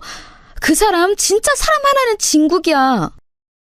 아빠는 제게 태어나서 처음으로 소리를 지르셨어요. 말이 되는 소리를 하라며 고래고래 소리를 지르는 모습에 저는 아주 놀랐습니다. 우리 아빠는 항상 웃으면서 저를 바라보던 사람이었거든요. 아무리 장난을 치고 사고를 쳐도 한 번도 화를 내지 않았던 사람이었는데 이때는 다른 사람처럼 화를 내기 시작했습니다. 하지만 저도 절대 물러설 수는 없었어요. 일단 데리고 오겠다고 했더니 아빠는 절대 우리 집에 한 발짝도 들일 수 없다고 난리가 나셨어요. 그래서 급한 대로 우리 집보다 시댁에 먼저 인사를 가게 되었습니다. 그런데 저는 시댁에 간 날 아주 깜짝 놀라게 되었어요. 왜냐하면 시누이가 제가 아는 사람이었거든요. 시누이는 저랑 같은 반이었던 친구였습니다. 아주 친한 사이는 아니었고 그냥 같은 반이었던 친구였는데 그래도 얼굴은 아는 사이여서 반갑더라고요. 시누이도 저를 보고 놀란 눈치였습니다. 친한 친구는 아니라서 그 친구에게 오빠가 있는 줄은 몰랐었거든요. 그래도 악연이 아니라서 그런가 시댁 분위기 자체는 굉장히 훈훈했습니다. 둘이 아는 사이라니까 진짜 다행이네. 이제 가족이 될 사이니까 친하게 지내도록 해라. 우리 성민이가 능력은 조금 부족해도 애는 진짜 착해. 어렸을 때부터 얼마나 착했던지 선생님들이 입이 닳도록 칭찬하고 그랬어. 다른 건 몰라도 절대 눈에서 눈물이 나오게 하지는 않을 거야. 시누이가 친구라서 덕분에 분위기는 좋았어요. 그날 시부모님의 얼굴을 처음 보았는데 조금 놀랐던 점이 있었습니다. 바로 남편과 시누이와 시어머니가 하나도 닮지 않았다는 거였어요. 시누이와 남편은 시아버지를 거푸집처럼 닮았더라고요. 신기할 정도로 시어머니와는 닮은 점이 없어서 조금 놀랐던 기억이 나요. 아무튼 이렇게 시댁에서는 결혼 허락을 아주 손쉽게 받게 되었습니다. 문제는 우리 친정이었어요. 친정부모님은 제가 시댁에 인사를 갔다 왔다는 것을 알자 우리 집에서 아예 저를 집 밖으로 못 나가게 하셨습니다. 대놓고 외출할 생각을 절대 하지 말라고 하셨어요. 너무 억울한 마음에 이미 결혼한 언니와 오빠에게 도움을 요청했습니다. 하지만 언니와 오빠도 제 편을 들어주지 않았어요. 오히려 오빠는 제가 철이 없다고 핀잔을 주더라고요. 언니는 제 마음을 이해하지만 어른들의 사정이 있으니 그냥 아빠의 말에 수긍하라고 했죠. 집에서 한 명도 제 편을 들어주지 않으니 얼마나 속상했는지 모릅니다. 급기야 저는 아무 음식도 먹지 않고 단식투쟁으로 제 마음을 표현하기 시작했어요. 제가 단식투쟁을 하자 엄마는 저를 걱정하느라 제 방문 앞에서 계속 우는 소리를 하셨죠. 그런 엄마와 달리 아빠는 오히려 아직도 정신을 못 차렸냐고 머리를 잘라버린다고 가위를 들고 오기도 했습니다. 다행히 엄마가 말리고 저도 미친 듯이 거부해서 머리는 그대로 보존할 수 있었어요. 하지만 아빠의 그런 모습에 저는 아주 많은 상처를 받게 되었습니다. 원래 하지 말라고 하면 더 하고 싶어지는 게 사람 심리잖아요. 아빠가 저렇게 나오니까 저는 오히려 결혼이 너무 하고 싶더라고요. 단식 투쟁도 통하지 않으니 제가 선택한 것은 바로 가출이었어요. 새벽에 저는 다들 잠자리에 들어 고요한 집을 몰래 살금살금 나가게 되었습니다. 사실 2번은 실패하고 3번째에 성공했어요. 아빠가 거실에서 자는 것을 모르고 있어서 첫 번째 시도는 실패했습니다. 2번째에는 방문 앞에서 아빠가 저를 감시하고 있어서 실패했어요. 이렇게 된 이상 현관으로 나가는 것은 전혀 불가능했습니다. 그래서 저는 창문을 통해 가출하는 것을 선택했어요. 제 방은 2층에 있었는데 다행히 마당이라 잔디가 많았습니다. 몰래 조심스럽게 이불과 수건을 엮어 창문에 걸고 내려갔어요. 제가 그렇게 탈출할 거라고는 아무도 생각하지 못했는지 현관 앞에는 쥐새끼 한 마리도 보이지 않았습니다. 너무 신이 난 저는 그대로 친구 집으로 갔고 다음날 남편을 만났죠. 당연히 제 가출 소식을 알고 가족들은 난리가 났습니다. 심지어 아빠와 엄마는 저를 찾으러 시댁을 찾아가셨어요. 이런 근본도 없는 집안에 내 딸을 시집 보내라고? 아이고, 하늘에 계신 우리 아버지가 놀라서 자빠지겠다. 당신들은 양심이 있는 거야? 부잣집 공주님을 데려가면 뭐라도 내놓아야 하는 거 아니냐고? 아빠, 진짜 왜 그러는 거야? 아빠가 이렇게 반대할수록 나는 더 결혼하고 싶다고. 이러는 거 나한테 전혀 좋은 행동 아니라고 몇 번을 말해? 나는 아무리 반대해도 성민 씨랑 결혼할 거야. 아빠가 아무리 말려도 저는 들은 척도 하지 않았습니다. 사실 이때 엄마는 제가 단식 투쟁도 하고 가출까지 하니까 어느 정도 포기하셨어요. 오빠와 언니도 제 이런 모습을 처음 봤으니 놀라면서 심하게 반대하진 않았습니다. 그렇게 아빠와 지독하게 서로 입장을 굽히지 않고 있었는데 사건이 하나 터지게 되었어요. 그 사건은 아직도 생각하면 머리가 아프고 손이 떨리는 사건이랍니다. 제 인생에서 가장 슬픈 일을 꼽으라고 하면 저는 이 일을 말할 거예요. 아주 극심하게 제 결혼을 반대하던 아빠가 마지못해 결혼 허락을 하게 되는 일이 발생하게 되었습니다. 그 이유는 갑작스러운 교통사고였어요. 제가 막둥이고 위로 언니와 오빠가 있다고 했잖아요. 언니와 오빠 부부가 4시 집안 행사 때문에 한 차에 타고 이동하다 교통사고를 당하게 되었습니다. 그 사고로 운전하던 우리 오빠는 그 자리에서 사망했고 조수석에 있던 새언니와 뒤에 있던 언니 부부는 아주 크게 다쳤어요. 게다가 새언니는 임신한 상태였는데 사고로 아이까지 잃게 되었습니다. 이 사고로 우리 가족에게 가져온 영향은 아주 컸어요. 새언니는 유산 후 정신이 나가 정신병원에 입원하게 되었습니다. 아이도 잃고 남편도 잃었으니 제정신으로 살 수가 없었던 거죠. 일상생활이 아예 불가능하던 상황이라 그렇게 병원에 입원하게 되었죠. 그리고 뒷좌석에 있던 언니 부부도 심각한 상태였어요. 우리 언니는 평생 휠체어에 의존해서 살아야 했습니다. 형부는 한동안 아예 혼수 상태에서 깨어나질 못했어요. 그리고 겨우 눈을 떴지만 역시 거동이 불편해서 병원에 계속 입원해서 살아야 했습니다. 이런 상황이니 집안은 당연히 난리가 났어요. 엄마는 사고 소식을 듣고 그 자리에서 쓰러지셨고 아빠 역시 많이 힘들어했습니다. 겨우 사고 수습하고 뒤처리를 하니 어느덧 1년이라는 시간이 흘러 있었어요. 오빠는 죽고 언니는 휠체어에 의존해서 살아야 했고 임신은 평생 무리라는 진단을 받게 되었습니다. 그 소식을 듣고 우리 가족은 슬픔에 빠지게 되었죠. 그리고 한동안 아빠는 침묵으로 아예 말도 하지 않았어요. 그러다 어느 날 저를 불러 말했습니다. 그놈하고 결혼해라. 내가 내 욕심으로 자식들을 힘들게 하고 싶지는 않다. 막내야, 대신 행복해야 한다. 알지? 아빠는 이제 바라는 것도 없어. 그저 네가 김서방하고 행복하게 살면 된다. 그거면 돼. 아빠, 너무 고맙고 또 고마워요. 내가 언니랑 오빠 목까지 열심히 살게. 사람이 나쁜 사람은 아니니까 너무 걱정하지 마. 난 항상 아빠한테 고마운 거 알지? 그렇게 바라고 바랐던 결혼 허락이 떨어졌는데 마냥 기쁜 마음은 아니었어요. 오히려 약간 씁쓸했습니다. 그러면서 속으로 꼭 남편하고 행복하게 살아야겠다는 어떤 사명감까지 생겼어요. 아빠는 그렇게 사랑하던 막내딸이 결혼한다고 하니 결혼식을 아주 성대하게 열어주었습니다. 신혼여행부터 웨딩드레스 선택까지 제가 원하는 환상 속의 결혼식 그대로였습니다. 제가 행복하게 결혼 준비를 하니 집안 분위기도 점점 풀리기 시작했어요. 사고가 워낙 커서 한동안 우리 집에서는 웃음을 찾아볼 수가 없었거든요. 엄마도 계속 기력이 없다가 제가 웃는 모습을 보고 겨우 미소를 지을 수 있으셨습니다. 그렇게 시작한 제 결혼 생활은 처음에는 아주 순조로웠어요. 워낙 우리 집에서 반대가 심해서 시댁 눈치가 조금 보였는데 시아버지가 생각보다 너무 좋더라고요. 제 말이라면 무조건 다 좋다고 하셨습니다. 남편도 결혼하고 나니까 더 진국인 사람이었어요. 집안일도 잘하고 제가 손 하나 까딱하지 않도록 얼마나 열심히 했는지 모릅니다. 시누이도 원래 알던 사이라 나쁠 게 없었는데 딱 하나 문제가 있다면 바로 시어머니였어요. 시어머니는 조금 특이한 분이셨는데 저는 시어머니를 보며 마치 이방인 같다는 느낌을 느꼈습니다. 표정이 늘 매사에 관심이 없다는 표정이었는데 유난히 저에게 관심이 많았어요. 뉴스에 나올 정도로 대한민국이 들썩이는 사건 사고가 일어나도 시어머니의 입에서 그런 말을 들어본 적이 전혀 없습니다. 심지어 시댁 아파트에서 신혼 때 바로 윗집이 크게 강도가 들었던 사건이 있었어요. 그 사건이 일어나서 시댁 가족이 다 불안에 떨고 잠도 못 자서 돌아가며 보초를 서기도 했었습니다. 우리 남편도 시댁에 가서 며칠 동안 일부러 자고 올 정도였어요. 저도 당연히 걱정되어 시댁에 갔더니 시어머니는 아무렇지 않더라고요. 그런 분이 저한테는 하나부터 열까지 관심이 많았습니다. 특히 제가 입는 옷과 쓰는 용품들 그리고 가방 같은 사치품에 관심이 아주 지나치게 많았어요. 이것과 관련해서 사건도 몇 개가 있었습니다. 저는 어려서부터 부유했기 때문에 늘 쇼핑은 백화점에 가서 했어요. 엄마가 어릴 때부터 애초에 명품 옷을 입혀서 옷장에는 명품이 아닌 게 오히려 드물 정도였습니다. 그래서 저는 명품이 익숙한 사람이라 그게 특별하다고 생각하지도 않았어요. 제 주변 지인들도 집이 잘 사는 사람들이라 그게 자랑거리가 되지도 않았습니다.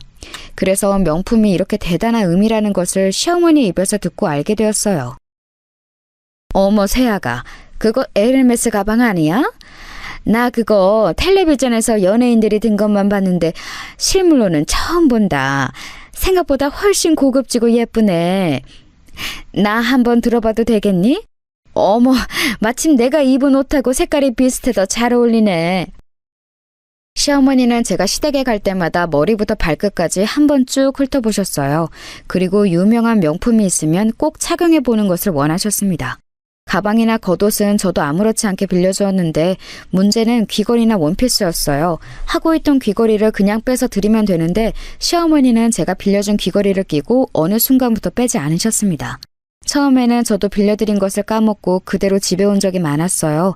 그런데 그렇게 되니까 집에 남아있는 귀걸이가 몇 개 없더라고요.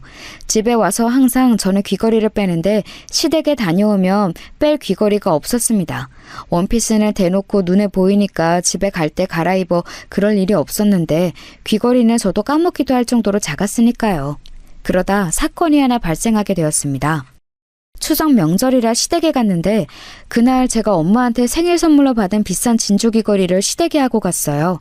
그냥 보통 진주 귀걸이와 달리 무려 두바이에서 엄마가 직접 가서 사오신 유명한 브랜드의 제품이었습니다.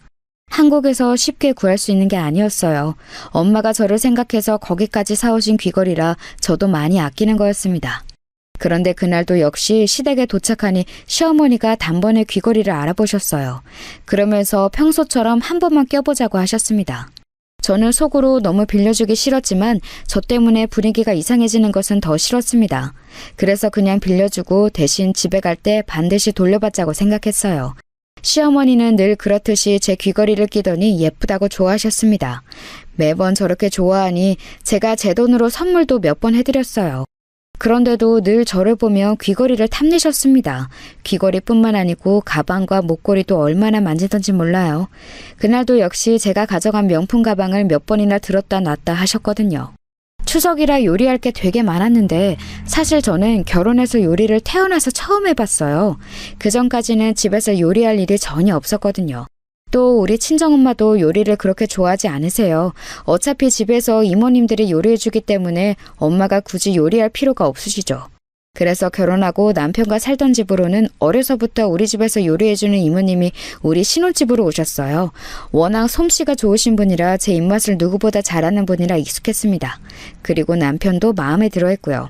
하지만 그 이모님을 시댁까지 데려올 수는 없었습니다. 시댁은 좁기도 했고 또 그들 집안 전통이 있을 수도 있으니 이모님이 조금 꺼리셨어요.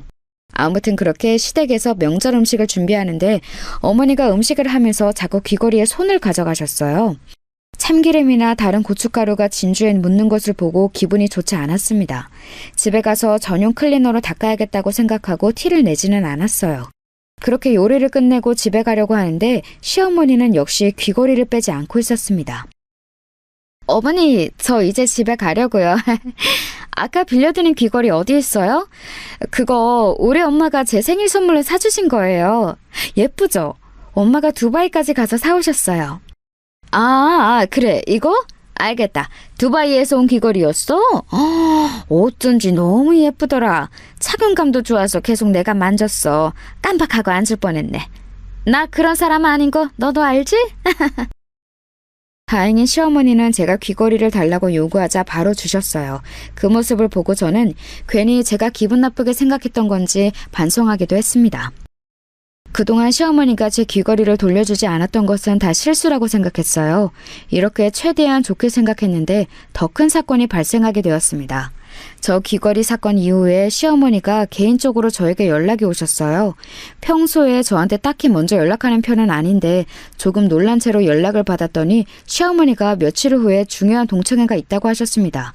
그러면서 거기에 당신께서 굉장히 오랜만에 참석하는 거라고 하시더라고요. 그런데 결혼해서 아이들 낳고 잘 사는 모습을 보여주고 싶은데 들고 갈 가방과 입고 갈 옷이 없다고 하셨습니다. 조심스럽게 제 가방과 옷을 빌려달라고 하더라고요. 저는 귀걸이를 달라고 했을 때 만약 시어머니가 귀걸이를 돌려주지 않았으면 제 가방과 옷을 빌려주지 않았을 거예요. 그런데 실수라는 것을 알았으니 아주 좋은 마음으로 시어머니를 우리 집으로 부르게 되었습니다. 어머, 진짜 새아가 너는 부럽다. 이렇게 가방도 명품 브랜드별로 가지고 있네. 나는 이렇게 가방 장식장은 연예인들이나 있는 줄 알았어. 어머, 이 밍크 코트는 뭐야? 세상에 너무 예쁘다. 이거 어디서 났니? 어머니, 그거 어제 친정엄마가 집에 오셨다가 깜빡하고 놓고 가셨어요. 안 그래도 내일 가져다 드리려고 했어요. 그거 우리 엄마가 아끼는 옷인데 되게 예쁘죠? 어머니, 가방은 어떤 거 들고 가실 거예요? 이게 차분하고 예쁘지 않으세요? 가방은 그걸로 할게. 저기 세아가, 나 저 밍크 코트 빌려주면 안 되겠니? 저게 딱 보자마자 지금 눈에 들어왔거든. 저거 입고 가면 동창회에서 나 완전히 빛날 것 같아. 내가 조심히 새 것처럼 입고 갔다 올게. 응? 사실 저게 친정엄마가 진짜 아끼는 옷이어서요. 제 옷이면 당연히 빌려드릴 텐데 엄마 옷이라 조금 곤란해요. 죄송해요, 어머님. 그 대신 제 옷이랑 가방은 얼마든지 골라서 가져가셔도 좋아요. 에이, 아가, 한 번만 입는다고 뭐 달아? 조심히 입을게. 나 절대 저거 빌려가서 안 돌려주고 그런 사람 아니야. 너도 알잖아. 어차피 동창회도 이번 주 토요일이니까 네가 그냥 다음 주에 가져다 준다고 하면 안 되겠니? 응? 우리 친정엄마가 아주 아끼는 예쁜 밍크 코트가 하나 있거든요. 그걸 엄마가 실수로 놓고 가셨는데 마침 시어머니의 눈에 띄게 되었던 거였습니다. 제가 봐도 예쁜 옷이라 시어머니의 마음은 이해할 수 있었어요. 하지만 제 옷도 아니고 친정엄마의 옷이라 선뜻 빌려줄 수가 없었습니다. 그냥 평범한 옷이면 몰라도 엄마가 매우 아끼는 밍크 코트였거든요. 그런데 시어머니도 아주 단호하게 그 옷을 원하셨어요. 어떻게든 동창회에 입고 가려고 하셨습니다. 제가 곤란한 표정으로 몇 번이나 말했는데 시어머니도 강경한 태도였어요. 결국 저는 시어머니의 성화에 밍크 코트를 빌려주게 되었습니다. 절대 그러지 말아야 하는데 제 실수였어요. 친정엄마는 그날 저녁에 전화로 밍크 코트의 행방을 물을 정도로 빨리 돌려받기를 원하셨어요. 저는 차마 그걸 시어머니에게 빌려줬다고 할 수가 없더라고요. 그래서 그냥 거짓말로 제가 입고 중요한 약속에 다녀오겠다고 거짓말을 하게 되었습니다. 엄마는 제가 입겠다고 하니 선뜻 그러라고 하셨죠. 그리고 시어머니의 동창회 날이 되었어요. 시어머니는 아침에 전화로 전혀 걱정하지 말라고 큰 소리로 말씀하셨습니다. 그런데 이상하게 그날따라 마음이 복잡했어요. 꼭 무슨 일이 일어날 것 같은 기분이 들었습니다. 그리고 그 예상은 정확히 맞아떨어졌어요. 시어머니의 동창회가 분명히 9시까지라고 들었는데 10시가 되도록 연락이 오지 않았습니다. 저는 결국 집에서 기다리다 제가 운전해서 동창회까지 데리러 가려고 했어요. 남편은 굳이 그렇게 해야 하냐고 물었습니다. 그런데 제 마음이 너무 불편해서 빨리 밍크 코트를 가져오고 싶었어요. 운전해서 가려고 차키를 챙겼는데 바로 그 순간 시어머니에게 연락이 왔습니다. 네, 어머니, 동창회 다 끝나셨어요? 제가 데리러 갈까요? 예상보다 늦게 끝났네요. 어차피 우리 집에서도 거리가 그렇게 멀지 않거든요. 지금 거기 식당에 계신 거 맞죠? 조금만 기다리세요. 저 금방 갈게요. 아유, 세아가 일을 어쩌니? 내가 일부러 그런 것은 절대 아닌데 코트에 살짝 음식이 묻었어. 화장실에서 급하게 물로 닦았는데 안 지워진다. 이거 세탁소에 맡기면 되겠지? 네? 뭐라고요? 어머니, 그게 무슨 소리예요? 일단 제가 거기로 갈 테니까 가만히 계세요. 알겠죠?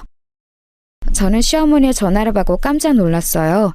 역시 불길한 예상은 틀리지 않았습니다. 속도 위반까지 하면서 시어머니의 동창회 장소에 도착했더니 시어머니는 그 자리에 있었어요.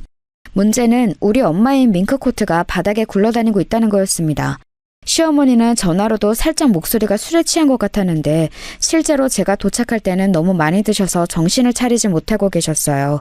시어머니의 친구들은 며느리가 시어머니를 데리러 왔다고 본인들이 더 신이 난 상태였습니다. 저는 그런 소리는 하나도 귀에 들어오지 않았어요. 술에 취한 시어머니도 걱정되었지만 문제는 바로 우리 친정엄마의 밍크 코트였습니다.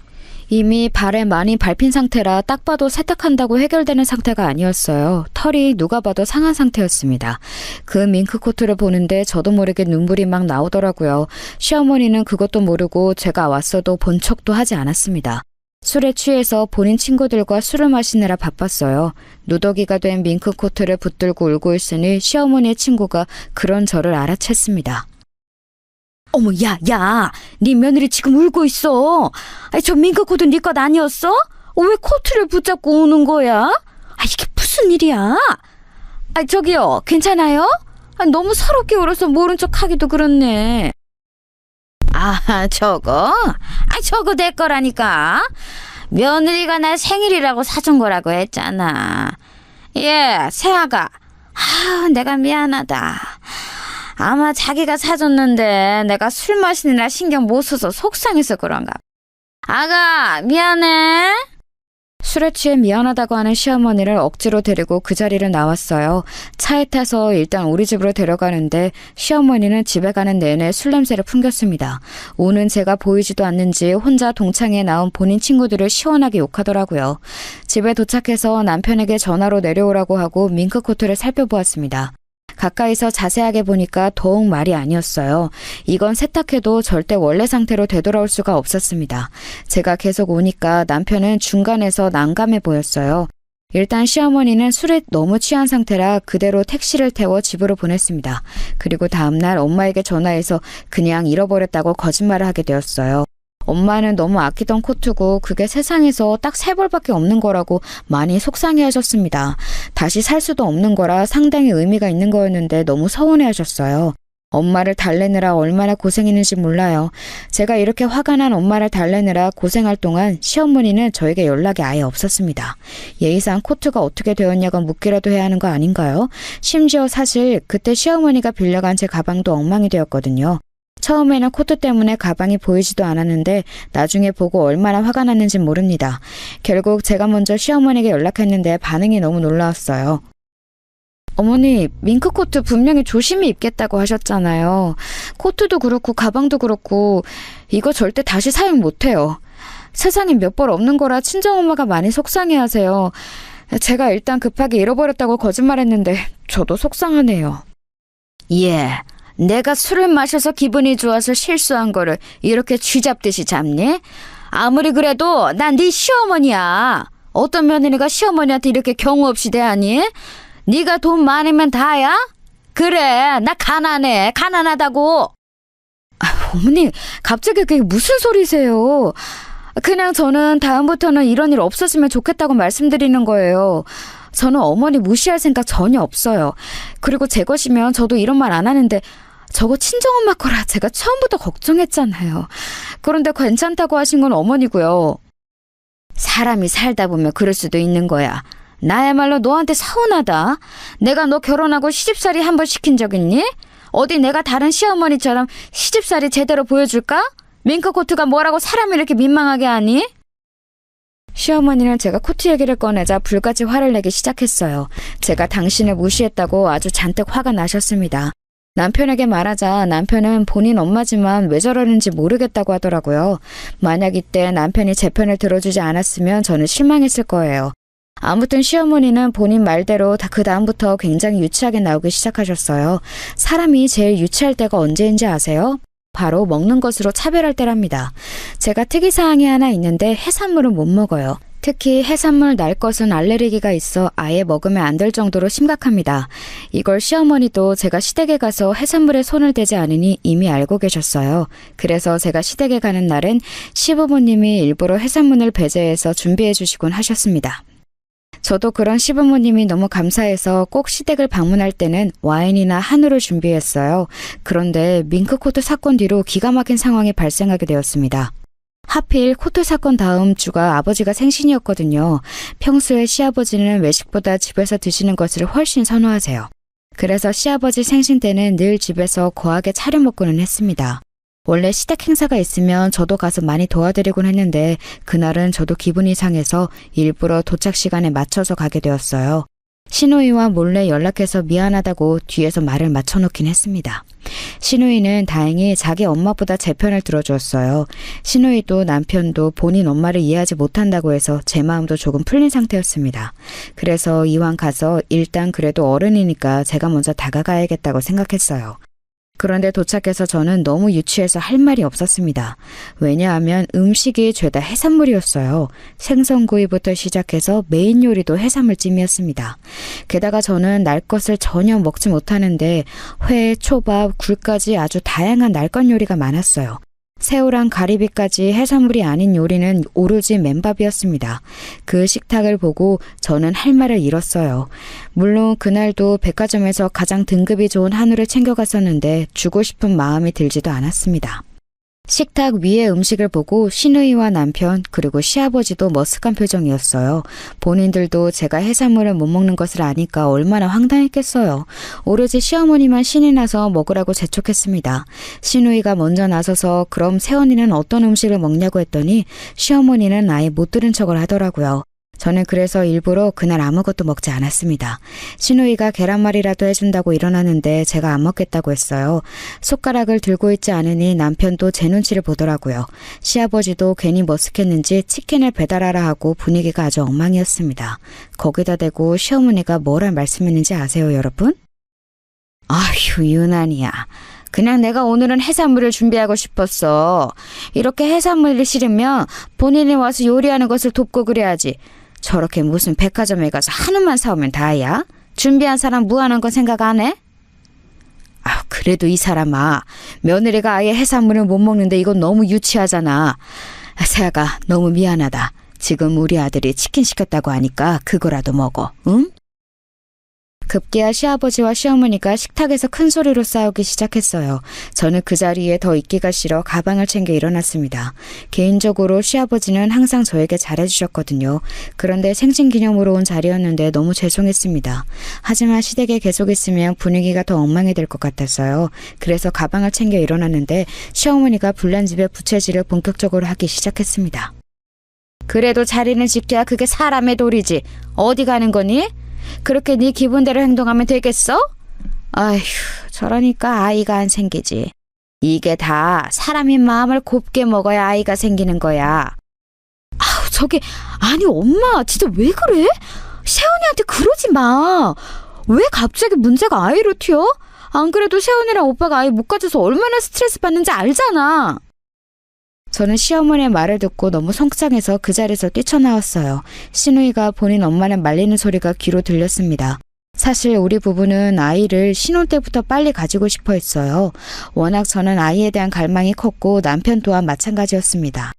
우리 친정 부모님도 큰일이 생기고 제가 결혼해서 손주를 워낙 많이 바라던 상황이었어요.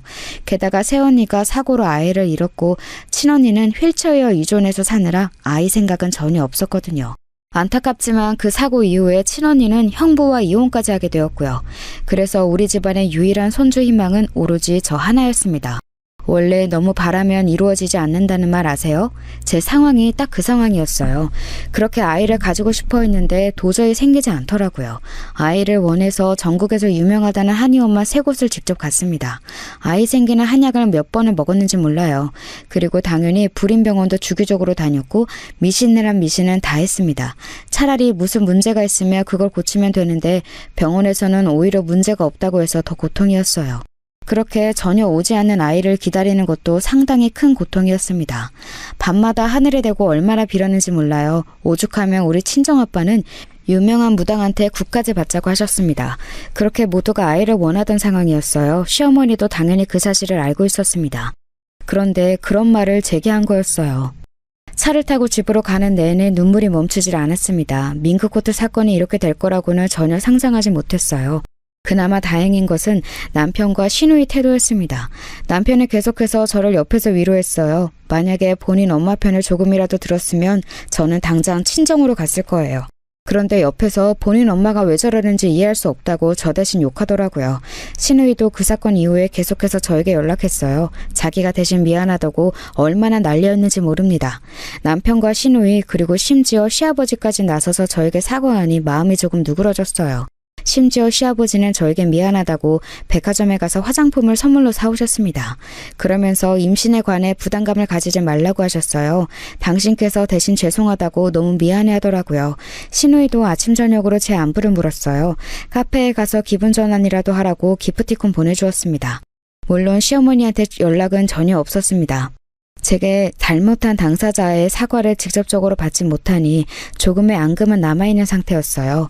그 상태에서 한 가지 사건이 발생하게 되었습니다. 지금 아버지네 집 수도가 완전히 망가졌대. 그거 공사하려면 최소 한 달은 걸린다고 하더라. 너무 미안한데 우리 집에서 지내면 안 될까?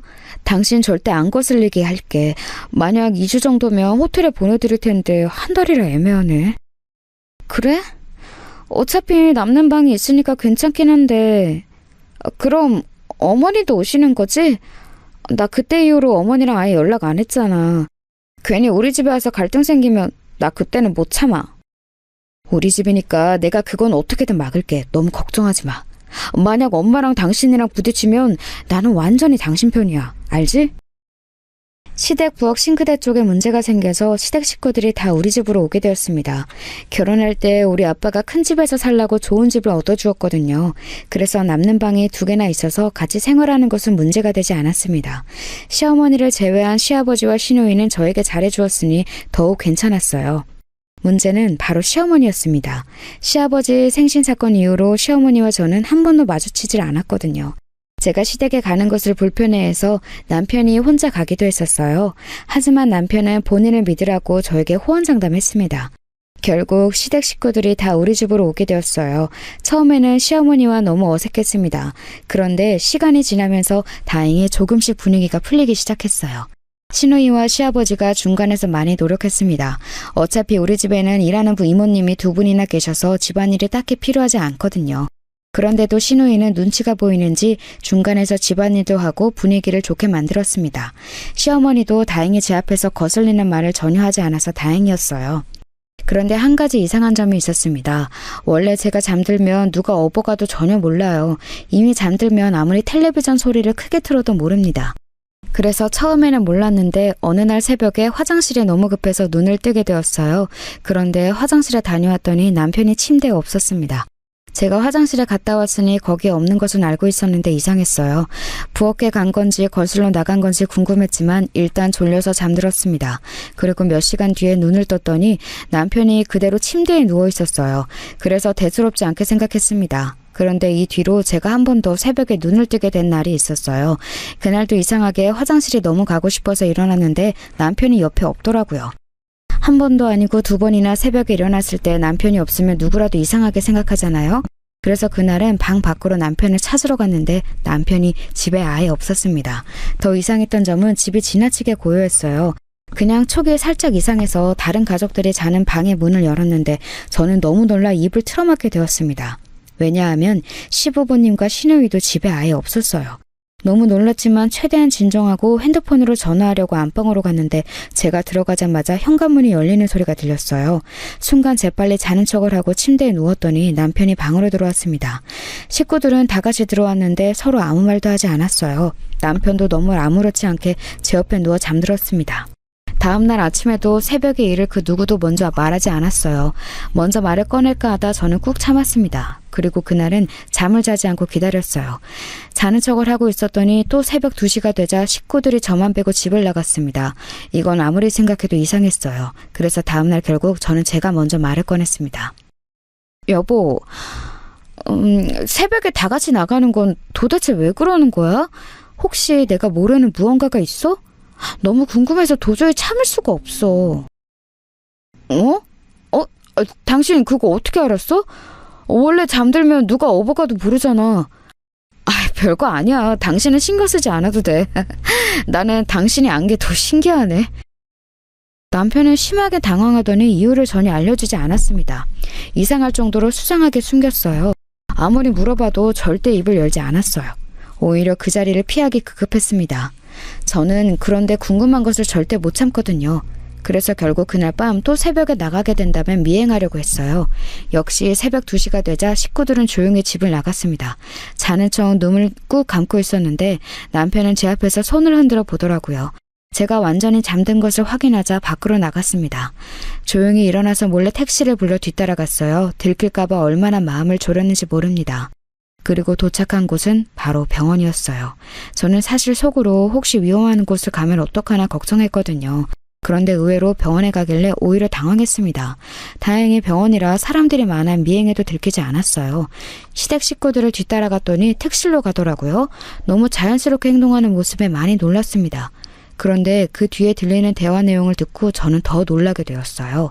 문을 열고 대화하에서 대화 소리가 생생하게 들렸는데 내용이 어땠는지 아세요? 내가 오늘 얼마나 놀랐는지 알아? 갑자기 아침에 우리 보고 어디 가냐고 묻더라고. 이제 오늘이 이것도 마지막이야. 나는 앞으로 조심해야 할 것 같아. 엄마 괜찮아? 올해 엄마 얼굴이 많이 상했어. 오빠, 조심해서 행동해. 기분 거슬리지 않게 노력하라고. 알지? 그리고 아니, 아줌마도 더는 신경 거슬리게 하면 안 돼요. 저번에 밍크코트랑 아이 문제로 아빠랑 나랑 얼마나 고생했는지 알아요? 우리가 돈을 얼마나 주고 있는데 이러면 안 되죠. 저는 순간 온몸에 소름이 돋았습니다. 시어머니에게 시누이와 남편이 아줌마라고 부르더라고요. 그러면서 병실에 누워있는 환자한테 엄마라고 해서 저는 사시나무처럼 몸이 떨리기 시작했어요. 그래도 우리가 잘 구슬려서 괜찮아. 우리가 몰래 며느리 물건 뒤로 팔면서 이렇게 병원비를 내고 있잖니. 이런 관계가 쭉 지속되어야 해. 그래야 나중에 아기 낳고 더 돈을 받지. 아휴, 병원비가 만만치 않으니까 다들 행동 잘해. 사기 결혼이라는 것을 알면 분명 그 집안에서 난리가 날 거야. 나도 연기하는 거 한계가 있다고요. 그럼 돈을 더 주든가. 나는 걔가 너무 얄미워. 몰래 귀걸이랑 옷 몇 개씩 훔쳐서 용돈벌이 하는 재미로 살긴 하지만 더 받아낼 거야. 믿기 힘든 소리에 저는 핸드폰을 켜서 녹음하기 시작했어요. 시댁 식구들은 그것도 모르고 계속 저를 속여야 한다며 열심히였습니다. 이제야 모든 퍼즐이 맞춰지기 시작했어요. 시어머니가 시누이와 남편의 얼굴을 닮지 않았던 것은 다 이유가 있었습니다. 그리고 누워있는 사람이 바로 진짜 시어머니였던 거였어요. 진짜 친엄마는 아파서 병원에 있었고 그 병원비를 위해 일부러 저한테 접근했던 거였습니다. 저는 그 사실을 전혀 모르고 있던 거였고요. 식구들이 다시 오겠다고 밖으로 나오는 소리를 듣고 저도 서둘러 녹음을 껐습니다. 그런데 도저히 우리 집으로 갈 수는 없었어요. 그래서 결국 그대로 친정으로 향했습니다. 도착해서 놀란 부모님의 얼굴을 보니 눈물이 너무 많이 나왔어요. 엉엉 울며 녹음본을 그대로 틀어주었습니다. 부모님도 경악하셨죠. 충격적인 소식에 저는 그대로 잠들어서 하루를 꼬박 자게 되었습니다. 자고 일어났더니 우리 집에는 시어머니가 와 있었어요. 엄마가 몰래 저에게 말하길 아빠가 돈을 어마어마하게 주고 시어머니를 데리고 왔다고 하더라고요. 그럼 저는 빼주시는 거 맞죠? 저 사람들이 시어머니 역할을 해달라며 본격적으로 사기친 거라고요. 이미 애초에 며느리한테 접근한 것도 다 계획에 있던 거였어요. 그냥 저 사람들 가족 전체가 사기꾼이라고요. 아픈 친엄마 병원비가 감당 안 되니까 일부러 다가간 거예요. 그런데 진짜 돈 맛을 보니까 이렇게 일이 커진 거죠. 친정아빠는 시어머니를 돈으로 구슬려서 우리 편으로 만들었어요. 시어머니에게 모든 사실을 들으니 기가 찼습니다. 남편이 애초에 저한테 다가온 것도 다 계획이었대요. 아픈 진짜 친엄마의 병원비를 위해 다 꾸민 일이라고 했답니다. 원래는 아이를 가지면 시어머니는 죽었다고 하고 그만하려고 했는데 아이가 생기지 않아 길어지고 있다고 했습니다. 이 모든 사실을 알고 친정부모님은 당연히 화가 크게 나셨어요. 저는 배신감에 살이 너무 많이 빠져서 영양실조로 입원도 하게 되었습니다. 이 사건은 제 인생에 아주 큰 영향을 미치게 되었어요. 다행히 친정부모님이 능력이 있어서 마무리를 다 맡길 수 있었습니다. 아빠는 대한민국에서 제일 유명한 법인에 제 사건을 의뢰하셨어요. 그리고 저 사람들은 사기죄로 다 감옥에 가게 되었습니다. 소송 과정 중에 남편에게 연락이 와서 받았더니 저에 대한 사랑은 진짜였다고 엉엉 울더라고요. 하지만 이미 배신을 너무 크게 당해서 제대로 와닿지 않았습니다. 시누이와 시아버지도 저한테 미안하다고 사과했지만 받아주지 않았어요. 본인들이 일이 이렇게 커질 줄은 몰랐다고 했는데 다 가식으로 느껴졌습니다. 결혼할 때부터 우리 친정에서 시댁에 도와준 금액이 어마어마하거든요. 아빠는 어떻게든 그것을 다 돌려받겠다고 하셨어요. 저도 밍크코트 사건을 엄마한테 말했더니 엄마도 화가 머리끝까지 나셨습니다. 그래서 시어머니 역시 죗값을 피할 수 없었어요. 저를 건드린 대가로 아주 크게 당하는 시댁 식구들을 보며 통쾌한 마음이 들었습니다. 여기까지가 제가 준비한 사연인데 재밌게 들으셨나요? 저는 이제는 다 지나가서 괜찮아졌어요. 부모님이 주선해준 새로운 남자와 새 가정을 이루려고 준비하고 있답니다. 제 사연 들어주셔서 감사합니다. 다들 행복하세요.